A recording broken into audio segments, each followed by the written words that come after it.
All right, everybody. I have an amazing guest for you guys. He was the lead singer of Ill Nino, but he is now the front man of this amazing new band called Lions at the Gate. We have a single out right now called Not Human. I am talking about the one and only Cristian Machado. Cristian, welcome to Pedal to the Metal Radio, the podcast. Hey, thank you for having me on. Really grateful for this interview and for getting a chance to, BS and chat with you for a little bit. Hell yeah, hell yeah. I got to ask you, my man, like, how have you been since, because obviously right now we're getting out of the troubles of the pandemic and all that stuff. How have things been for you? Well, man, I personally had a very challenging 2-3 years between the separation of the band, also relationship separation, and between that and COVID, let's just say it has been really challenging, but, I'm getting by just like everybody else is, man, Yeah. I think that the American public and the world public are due a huge thank you from, the government here for people just getting by and being able to survive through this. Even if you didn't catch COVID, a lot of people lost work and weren't able to work. And it's been challenging just like it has been for everybody else. Yeah. I'm lucky, at least I got my daughter with me, and she got through the school year good, and she did good in school, and really that's a blessing in itself. Of course. Because what they did with the school closures was horrific, what they did to kids, And I understand there was a danger, but my daughter's a 7-year-old. It was her first year in school, and what she got to experience was school closures pretty much. Yeah, and just think of the overall experience of being able to go to school, and think of all the kids who were like seniors in high school who never got to experience, all the things everybody else got to before COVID. I mean, that, right. That's a shame. You know what I mean? Yeah. I mean, a lot of school kids were robbed of really important, whether it's developmental time, like it is for first graders and kindergartners and stuff like that, or second graders even. Those are really important years of schooling, and so are the high school years. And even when you graduate high school, it's a big accomplishment, and a lot of kids did get robbed of that as well. It's tough, but hopefully, they do say kids are resilient. My daughter's been amazing through it, so I'm blessed with that. Other than that, just hoping to be able to play some shows soon. Hopefully things will go back to normal and I can, play some music for people. It's really what I'm best at. And, trying to find other skills is pretty tough nowadays. Yeah, no kidding. Because I'm like, for me, this was, doing, radio and interviews, like podcasts. I'm like, that's my thing. Cause I'm about to push 40. So I'm like, man, I don't know if there's anything else I can do at this point. You know what I mean? It's tough. Yeah. I'm with you, dude. I got to stick with what I know good, and music is what I know best. I'm lucky I also get to work with some regional acts, and people hire me to do songwriting or production on their albums. So I'm blessed with that as well. And one thing that we should say about the challenging times over the last year and a half is people that weren't able to work from home and have kids. I have no idea how they did it. I'm lucky. I have a home studio and I could do a lot of the work there. Sometimes I have to go into a bigger studio to get the session finished, but I could do the bulk of the thinking and creative process from home. And that allowed me, obviously, to be able to also be a parent, because I don't know how other people did it. I have no idea. I don't either, my man. I mean, I have, my girlfriend has 2 kids, and that was challenging, trying to, and they're like, 5 and 6. So it's almost like your daughter. So it's a very young age. And like you said that, the whole keeping them away from school, especially like their first year, was tough. And then she's trying to work and do her thing. And I'm trying to help out as much as I can. that was just nuts. Yeah, man, I can't even imagine. You got two of them with you. I can't even imagine that. I got one, man, and I already think, and I'm like, okay, this is already very complicated, and time management can become a real nightmare, But Yeah. Oh yeah. Especially you know, if you're hey, not man, prepared for it. bless you if you got through it with two kids, dude. Yeah, it was tough. It was tough, but I mean, at the end of the day, it's like you do what you have to do. You know what I mean? Yeah, yeah. No, I agree. Life throws challenges your way, and when things get challenging, that's not the time to quit. Yeah, That's the way I've always felt about anything in life. And of I course. don't know. I mean, you could call the South American personality in me the love of the struggle, but it's just part of life. When things get challenging, it's not the time to quit. Yeah, I agree. I agree. I wanted to ask you something. I was going to ask this towards the end, but I think because you just mentioned the South American thing, Wikipedia. I always try to check the facts on everything. Wikipedia said you were born in Rio de Janeiro, correct? Right. Yes. When did you come to the States? I didn't get to the States till I was about 12 years old, but Oh wow. I lived in several South American countries before I even got to the U.S. I was born in Brazil, but my family moved to Uruguay, and we were in Uruguay till I was about 3 or 4 years old. Then we moved back to Brazil, and I was in Okay. Brazil till about 5. We lived there for about a year, and then we moved to Venezuela. And I Oh did wow. most of my childhood upbringing was in Venezuela and Margarita Island, which is an island off the coast of the mainland Venezuela, and it's Okay. about an hour flight from Aruba. It's in the South Caribbean, and I had an amazing upbringing as a kid, living by the Yeah. Yeah. beach and basically a beach kid until Okay. the political situation got really, really bad in Venezuela. Um, some of my family was part of the Democratic Party there, Okay. and when everything started really going, Like South. let's say south, yeah, my family was smart enough to know to try to leave the country. And by Yeah. that time, we were very lucky. My grandmother, who had loved to travel her entire life, she had wound up in New York City and met a man and got married. So Oh she was our wow. conduit to be able to get to the U.S., and to be Okay. able to get out of Venezuela. If it wouldn't have been for my grandmother, I'd still be in Venezuela. She had to write a letter to the Venezuelan government saying, she was dying and she'd never get, it was basically a lie, Yeah. but that she'd never get to meet us, and that her health Okay. wasn't good, and to please grant us a visa so that we could come here. And we did what a lot of Latinos did. I don't hide it at all, but we came here on a visa and we stayed here, and I entered U.S. schools and started going to American schools. And once I did that, it was easier for my family to get residency at the time. At least in those days, they still allowed families to get residency. I don't know if they do now, though. It's a lot tougher now, but so I was gonna ask because my brother, see, I was born here. I was fortunate enough.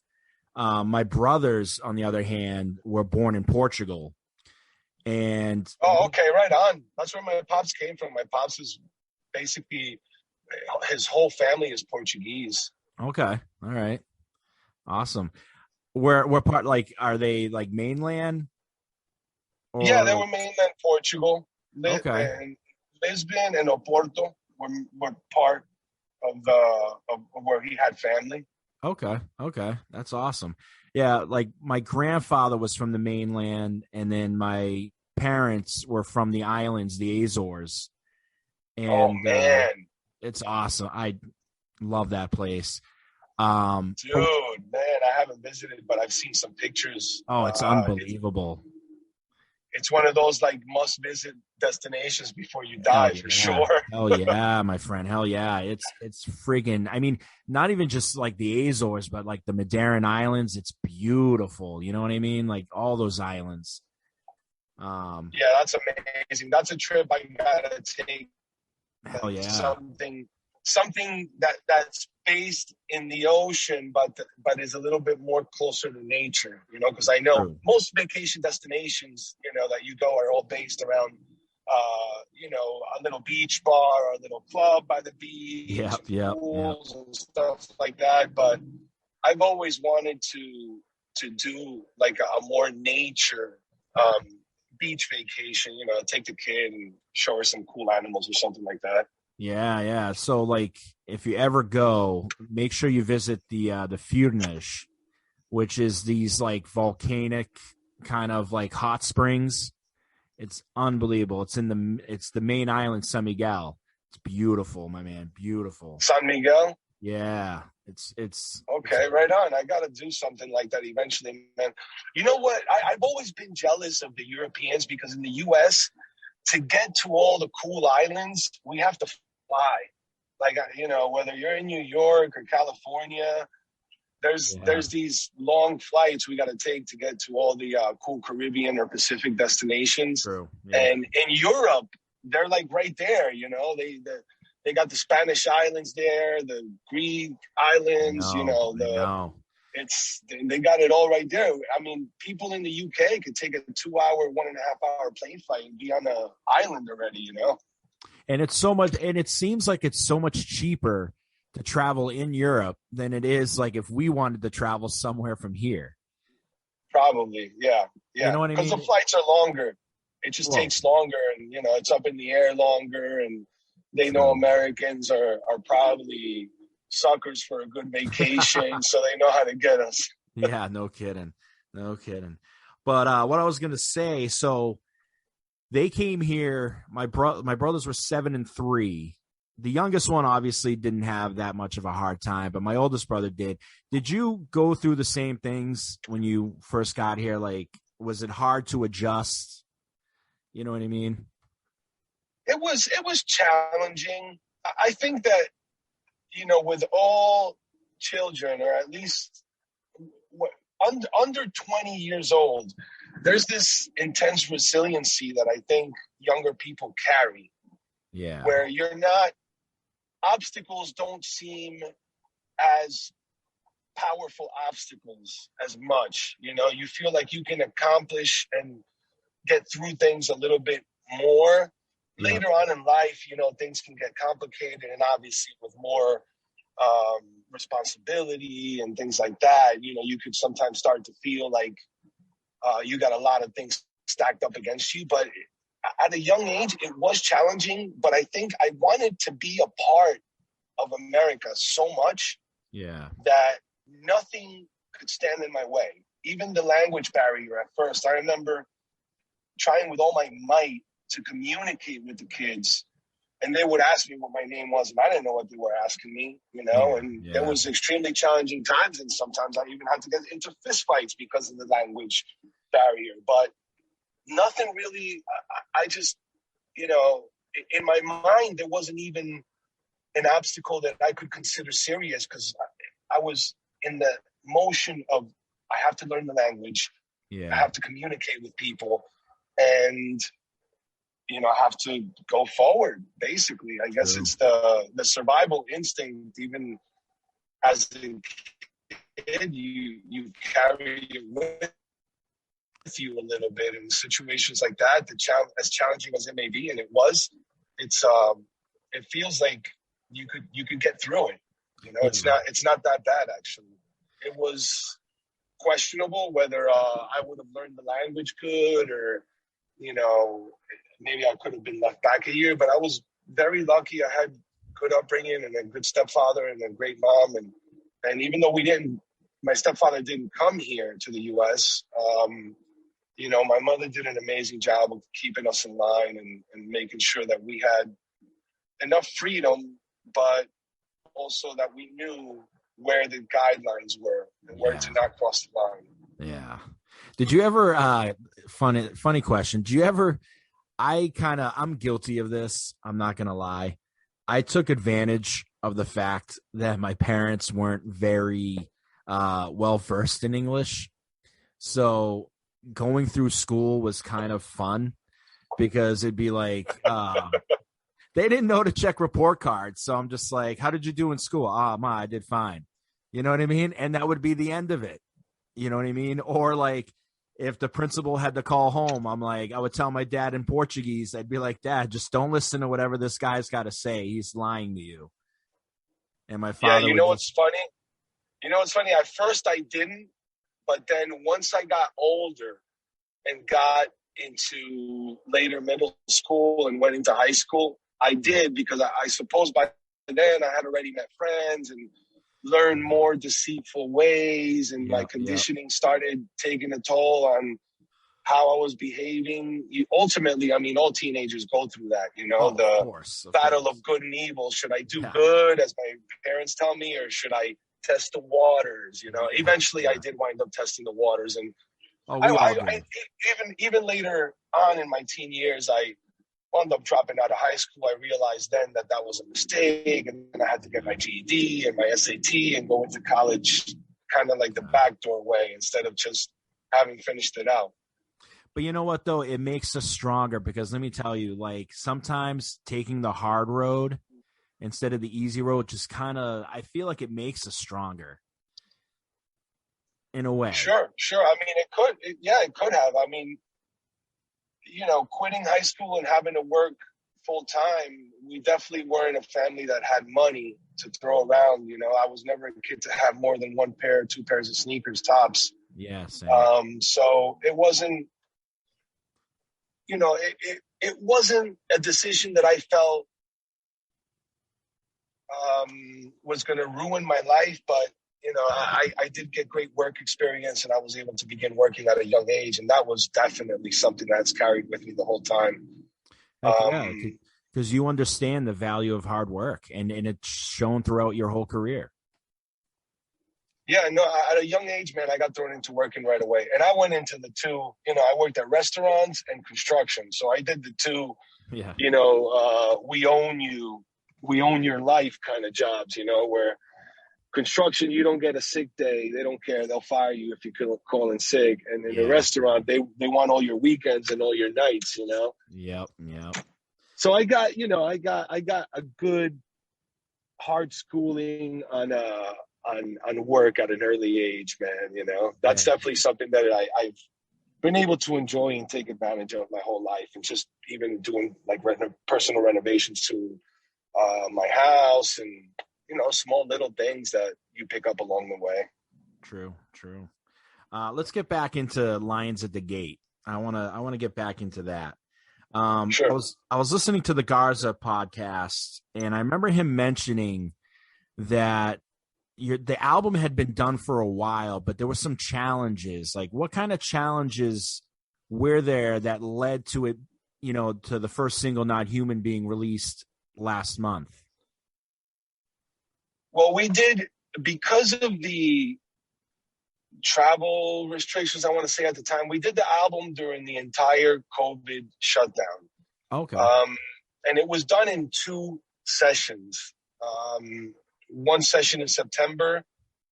One session in August, and then another session in September. The things that made it challenging were getting the arrangements for all of us to meet up. Okay. And to be there, at the same place. That was the most challenging thing.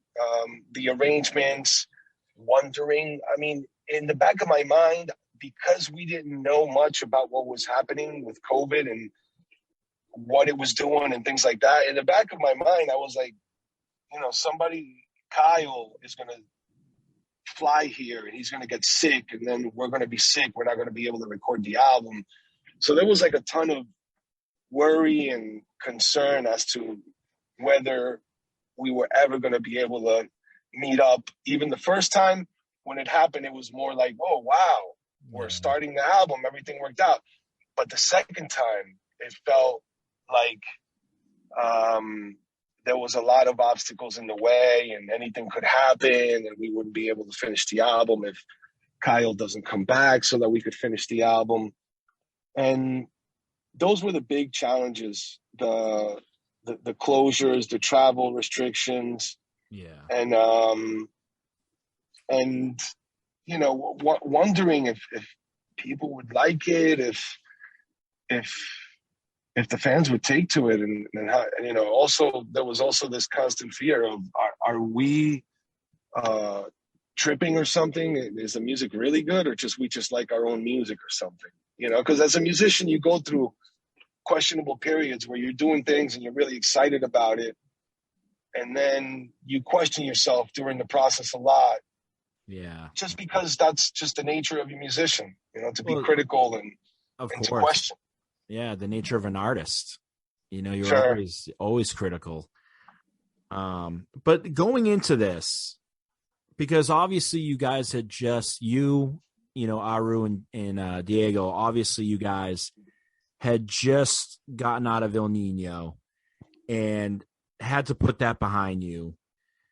Was there a conscious effort going in to recording this to say, okay, you know, obviously people are going to recognize us because we're from Ill Nino, and there's almost kind of an expectation as to what they think we're going to sound like, but to try to make it different, you know, because you guys put a very metal sound into this and Sure. unbelievable, you know what I mean? And I got to say, Fern is an unbelievable drummer. Oh, dude, we're so lucky he's in the band. He's an amazing drummer. I was like, Absolutely holy, amazing. yeah, I was like, holy shit. When I was listening to it, I was like, who is this guy? You know what I mean? Like, unbelievable. Yeah, he's amazing. Next level player for sure. You know, Yeah. it's a blessing to have him in the band. And even in the music video, you see some of the things he does, and you're like, whoa. You know what I mean? That's like next level kind of shit. Yeah, yeah, yeah. The dude is flawless for sure. Dude, I was amazed. He does this trick with during the song with the drumstick, and I'm just like, holy shit, how does he keep it going? Like, man, that's awesome. Man, he must have gotten started at a super young age, I imagine, because to have that kind of talent, you got to be so intensely dedicated, and you've had your time to Yeah, and really do your learning and your developing. You know. yeah, and you only see that in like certain guys. Like I remember, like, you know, obviously Tommy Lee. You know, even like if we want to go recent, like Shannon Larkin. Sure. You know, guys like that, and then you know he is right up there. I mean, this is the first Yeah, time. no, it's really weird. It's really weird the way that the abilities that he has, because most extremely technical players, they're not as much pocket players. Yeah, And then most pocket players can't really do the intensely technical stuff. But yeah. there are drummers, you know, Fern is a drummer that can do both. And there's not a lot of them that could do that. But, you know, somebody like Ray Luzier is a kind of Oh, drummer who can be very technical and then very pockety.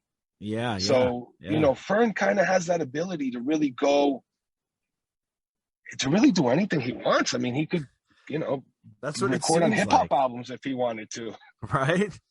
But like I was saying, so going into this, was there a conscious effort to kind of say, okay, like we're gonna, because it seems like you left out the Latin kind of beats from El Nino going into this. Yeah, we went straight for the metal on this album. The whole album is a really good metallic album. Okay. There were certain things that we did. I don't want to say that it was a tactic, but we did them on purpose. You know, we knew that we wanted to make change. Okay. You know, and it was important for us to do something that wasn't too much like what we were just doing. Yeah. Yeah. Um, we all, in one way or another, at least Aru, Diego, and I, felt like, you know, the creative element in the band we were in prior had fallen apart years ago due Yeah. to the instability within the band. Okay. And knowing what we had just gone through, and knowing that we were the ones now stepping outside of the group, we wanted to leave certain things behind, and we wanted to focus on making bold change where we could. Okay. And I think that going straight for the metallic, powerful album, and there was definitely in the back of our head, we wanted to upgrade the heavy stuff. We wanted to upgrade the melodies. We wanted to upgrade the drumming. We wanted to upgrade the bass playing. In our heads, we wanted to upgrade everything we could, Yeah. you know, Yeah.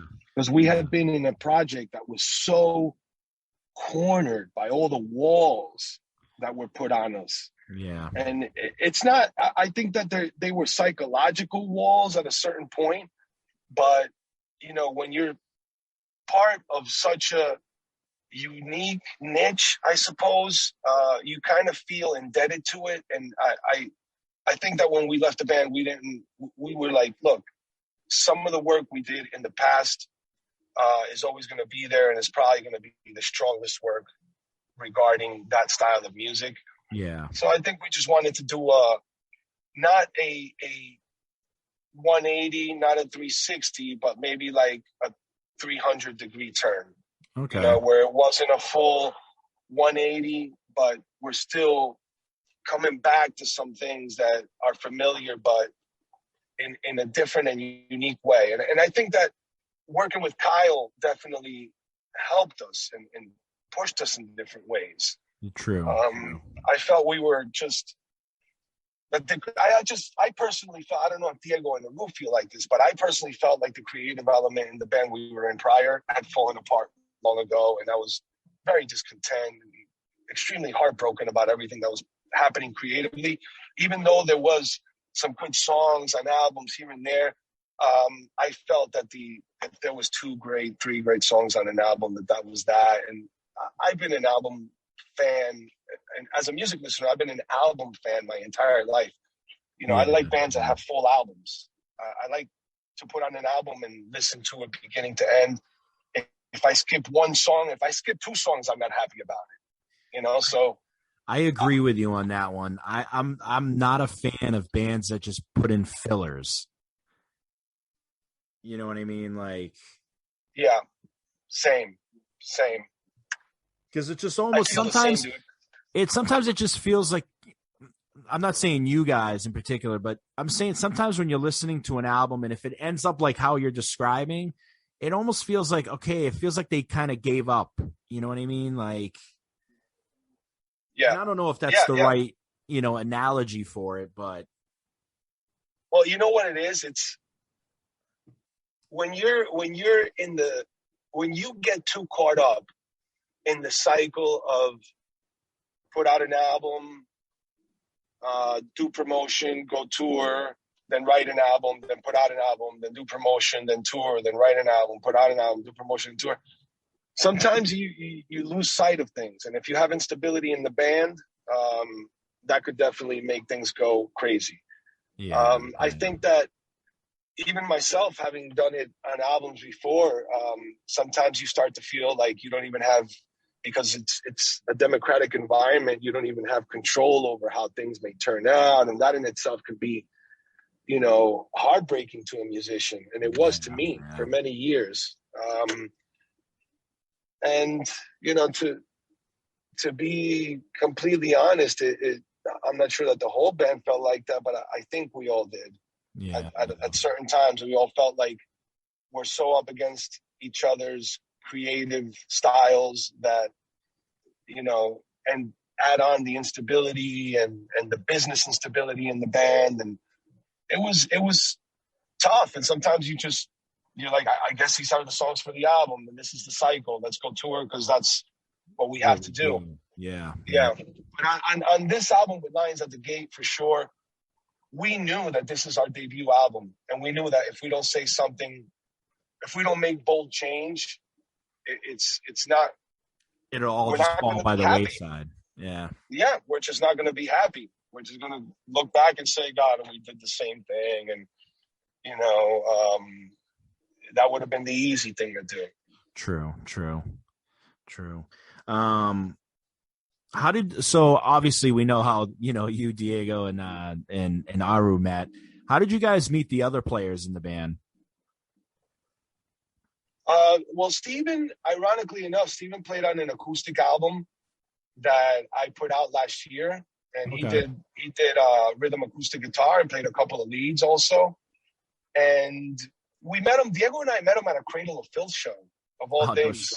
No, we went to a show and he was there and we introduced, each other, and we just started talking about music. And ever since then, we kind of kept in touch.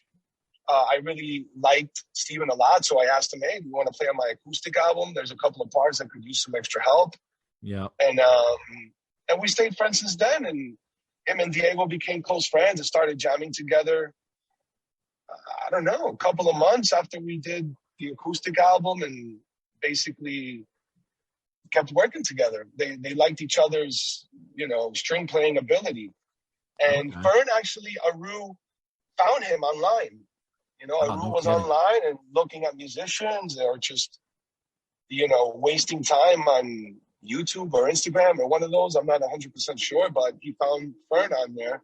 What a great find. An amazing, yeah, for sure. Definitely. And much credit to Aru on that one. Hit him up. Yeah, no kidding. Absolutely.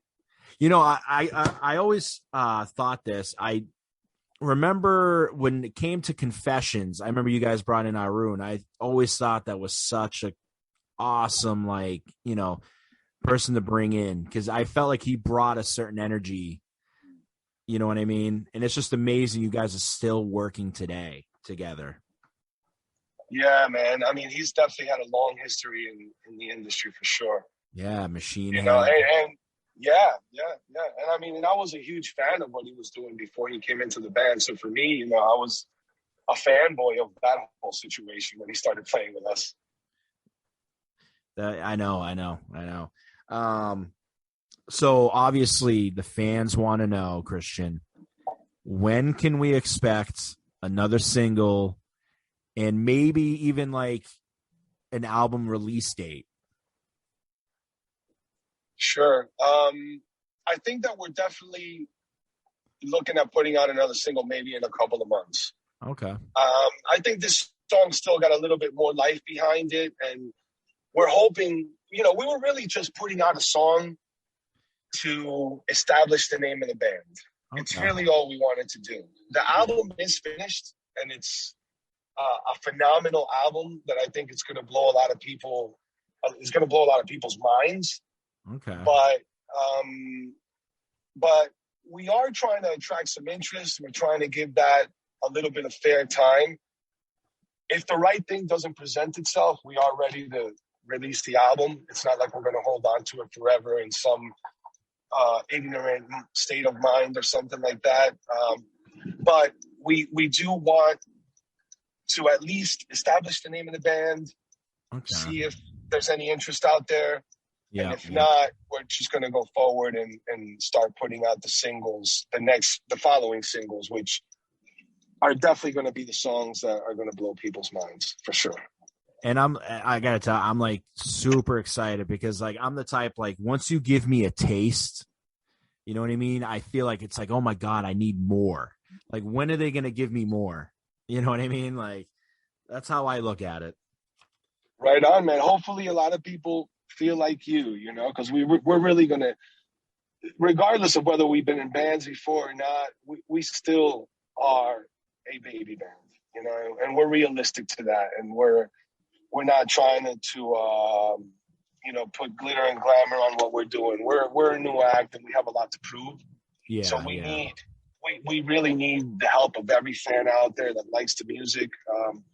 Hell yeah, man. And I think some of the things we got lined up are gonna really push people even more than Not Even Human. I think that it's gonna be a great album that people are gonna be able to spin for several years. I mean, the fact that I can go back and listen to it and still enjoy it is a big accomplishment. I'm usually pretty critical of everything I do, and I get tired of my own music. I've said that before, but yeah. But it's an album that I could still put on and go, wow, these songs are really good. And I haven't done that in a really long time, man. It's been at least a decade and a half since I've been able to say that about any of my albums. Yeah, I mean, and that's got to be fucking just exciting. You know what I mean? To be able to finally feel that again. It is.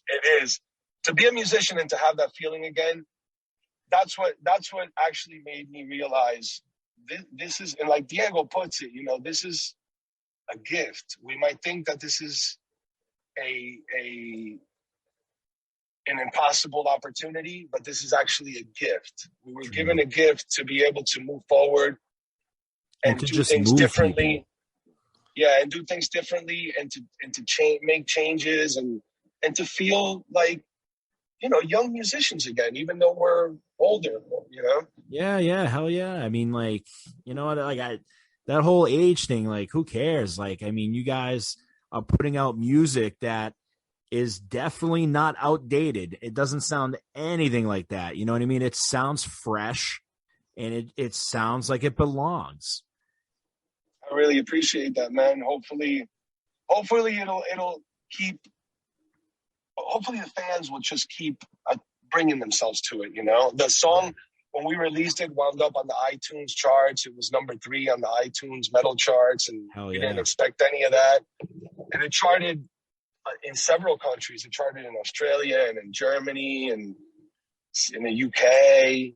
We really weren't expecting any of that. So Yeah. hopefully people keep taking to it, because we're really going to need the help. Of course. It's a very challenging industry, the music industry, and we look forward to the challenge. Definitely, definitely. We're gonna do a little thing. It's like a quick spitfire kind of deal. I'm gonna ask you a bunch of questions. Sure. And first thing that pops in your head. First album you ever bought with your own money. First album I ever bought my own money, I think it was Iron Maiden Live After Death.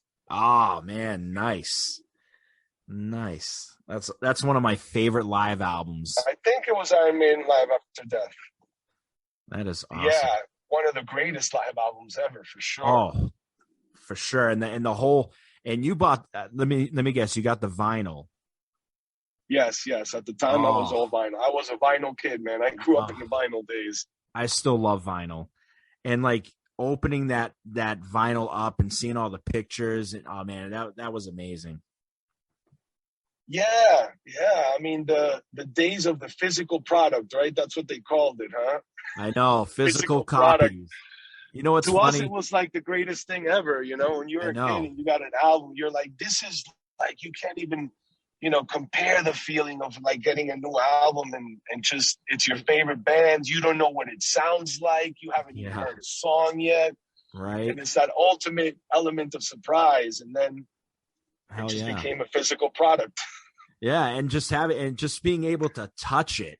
You know what I mean? And look at your friends and be like, haha, like fuck you. Look what I got. Like I got the new Maiden record or whatever, record. Those were the days. Oh yeah. I mean, I was like such a music kid. I was nonstop listening to music, that even with cassettes, once I knew how to run a cassette player, I would, make copies of everyone's albums if I couldn't buy it. And, Yep. Yep. it would, Yeah. I totally dove into the music culture. Oh, dude, me too. I used to sit there and like, because my mother worked her ass off, and sometimes, unfortunately, like I couldn't always get like the album I wanted. So I remember just waiting by the radio. Now a lot of kids won't understand this concept today, but I remember sitting with the radio and the cassette and putting it in and waiting for the right moment when the DJ would stop speaking to hit record on my cassette player. Yeah, I did that too, dude. Right? Like I those were did the that days. too, man. Like I tell kids today, I'm like, you don't know the struggle. Okay. Like I can't just call on my Alexa and ask her to like, I couldn't do that back then. You know what I mean? Like, Yeah. You can't just go to YouTube and hear an album when it comes out. right. Do you think that Yeah, kind and of, there was a lot of things that that bands did really well into playing into the element of surprise and the psychology it has on music listeners, like a band like Fear Factory, who they were oh yeah. very their concept was always very well stitched. Their Yeah. artwork with the music, with the way they looked, it was, and I That remember was Fear Factory unbelievable. being one of those early bands in Hell the yeah.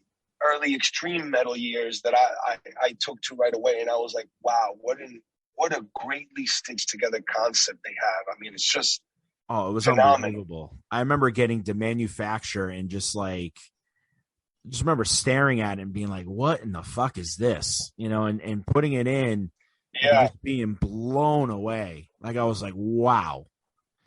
You know what I yeah, mean? same, same. And and that was like my earliest, like, I mean, I had listened to thrash, obviously. I mean, most metalheads, but like that was like my introduction into like the more extreme side of metal.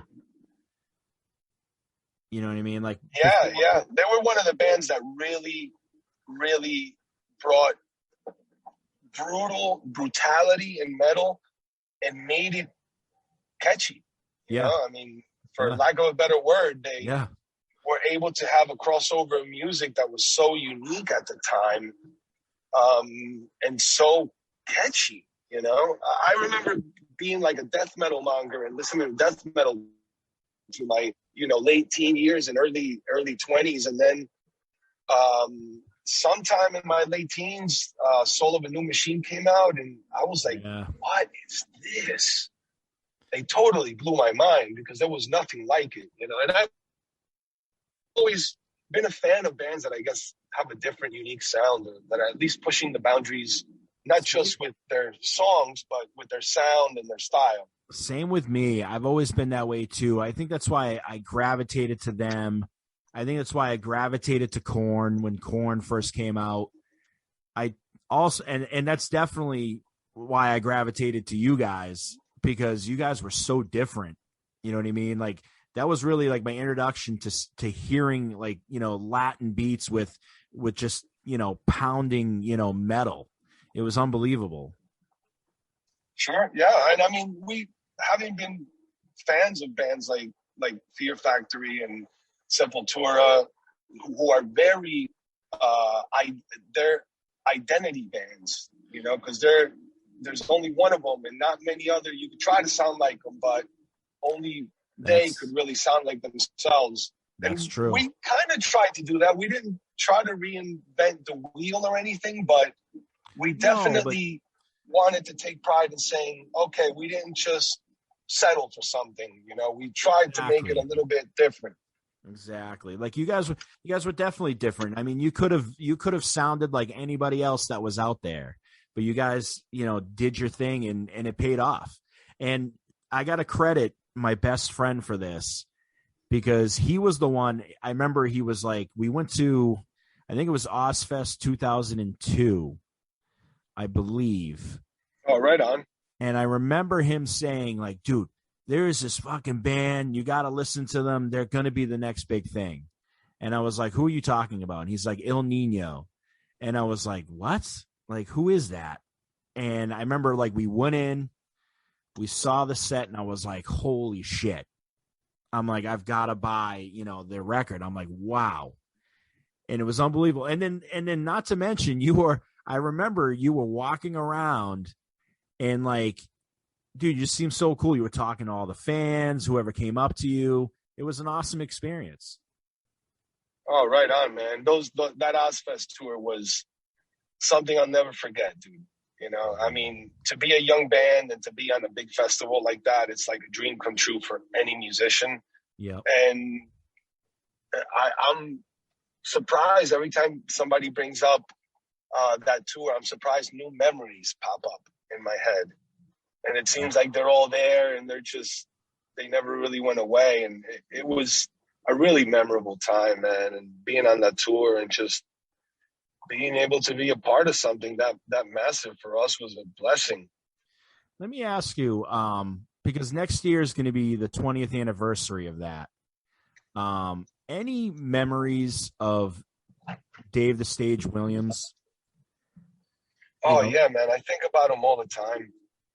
That was so I think about them all the unfortunate. time. I can't. I mean, I'm not gonna bullshit you and say I think about him every day. I know that his band does, Yeah. um, but I think about him a lot, dude. Every time I see the name Johnny Poole, the first thing that pops into my head is all the memories we had with Dave Williams, and just what a kind, incredibly talented soul he was.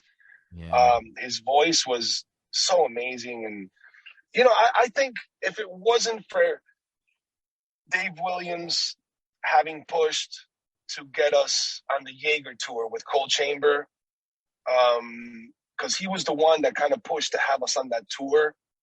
I don't know if the Ozfest would have happened for us, because the Ozfest happened because we had come off of the Jaeger tour with Drowning Pool and Cold Chamber and 40 Below Summer.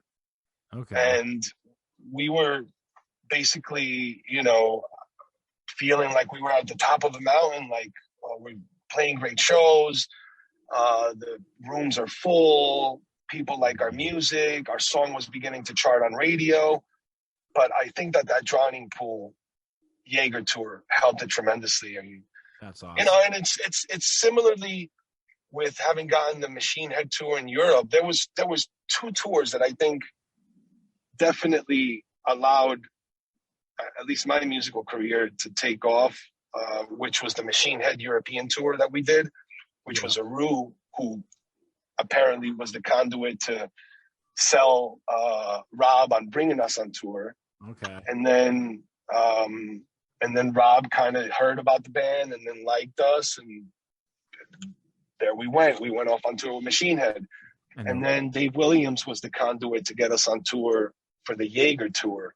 Okay. With Drowning Pool and Cold Chamber. So, I mean, I have huge gratitude for Rob Flynn and Dave Williams. Without those two individuals, I don't know that we would have had the same career, because it was the US and Europe that kind of allowed us to say, oh, we're an international band. True.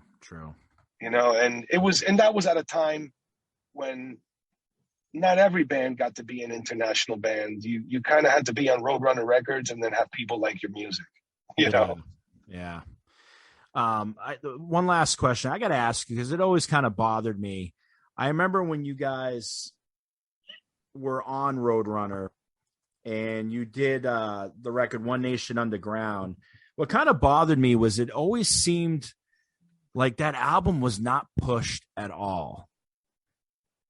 I mean, and I don't understand, like, if that was them or like what happened with that. Well, luckily I can talk about it clearly now. Back in the day, if something like that would have been asked of me, I would have just had to shut up, because I was still in the band and dealing with the business aspect of having been in the band. But what actually occurred with Roadrunner was not that they themselves were like, let's not push this band. We don't like their music. They're not going to work hard enough for us. It wasn't anything that had to do with questioning the music or the work ethic of the band. But what it was is Roadrunner was no longer interested in the management company that was managing us. And at the time we couldn't do anything about it. Or at least we were too blind to do anything about it. And we had made some terrible, from Confession to One Nation Underground, we made a terrible managerial move. Terrible. Okay. It brought down the career of the band to have made that change, because of everything that occurred after that and how one card just started tipping over the other card. But at one point during One Nation Underground, Roadrunner Records felt really strongly about the album. They felt the album had a couple of singles on there. Yeah. They felt it had at least two. And they released one. It started doing decent. And somewhere along the line, they became disheartened with the business aspect of the band. And they realized that was going to cause a huge detriment in the future, and that we weren't open-eyed enough to recognize it at that time. Okay. And so, they began to drop funding for the band and focused more on recouping their investment rather than promotion. And it is terrible, but I can't really point a finger at them. We made some terrible decisions that were detrimental to the history of the band later on, and they recognized it early on. And we should have been at least a little bit more open. We should have been a little bit more open-minded to listen to what they had to say. Okay. And it's just unfortunate that it happened that way. A couple of the people in the band who were closely tied to the managerial situation, they kept pushing for it to stay the way it was and to not make further change. And when they saw that we were just too blind to do it, they kind of were disheartened by that. Okay. All right. Yeah, because I mean, I love that record. I mean, and one of my favorite tracks. I don't know if it was a radio single at all. I'm not sure, but it was. Oh man, Everything Beautiful. Yeah, that's a great track, man. And I mean, the producers and the band felt that could have been a single if we had gotten that far deep into the album, you know? Yeah, that was an amazing track. I still, to this day, listen to that all the time, like all the time. That's one of my go-tos. And I loved Enigma. I know it was like the album after, so it was after the Roadrunner, but Enigma was such an amazing album. It had some great songs on it for sure. It's an album. I feel like after Confession, we were in a crisis as to where should the songwriting come from? Because the first two albums, the songwriting was a very unique thing, and there was only very, very few people involved in it. And then later on, as we changed members, we wanted everyone to be involved and to, you know, put their creative ideas on the table. So it was not, I don't want to say maybe not an identity crisis, but we wanted to see how we could play with the creative blocks and line them up a little bit differently. Okay. So from there, you know, we kept trying to push to try to see if we could find things that would click and that would, you know, guide us in a different direction, or at least make us feel like we're not becoming stagnant creatively. And Enigma was definitely an experimental album for us, and it had some very heavy songs and then some very Latin songs. And yeah. I think that if we were been given a little bit more time, we could have maybe, you know, sanded out some of the rough edges. Okay. But sometimes that's, you know, that life. could be, that could be something that attracted some of the Enigma fans to the album. Was it was a little bit more raw. It wasn't like overproduced. Yeah. It had a little bit more of like an organic kind of thing that Jay Baumgartner did with the mixing too. Yeah, I mean, that's what attracted me for sure. But we are running out of time, unfortunately. I want to thank you so much. And I'm going to tell everybody they should check out Lions at the Gate right now. Go on Spotify, Apple Music, wherever, YouTube, wherever you can. Thank you very much, Cristian. Dude, it has been a pleasure talking to you, man. Thank you for having me on. And yes, please spread the word. We need people spreading the word. Lions at the Gate. That's the new jam. We're done with Ill Nino. That's the past, and we're like, what was that? Okay, We're here now. Exactly. All right, brother. All right, brother. Thank you so much, man. Have a great day. You too.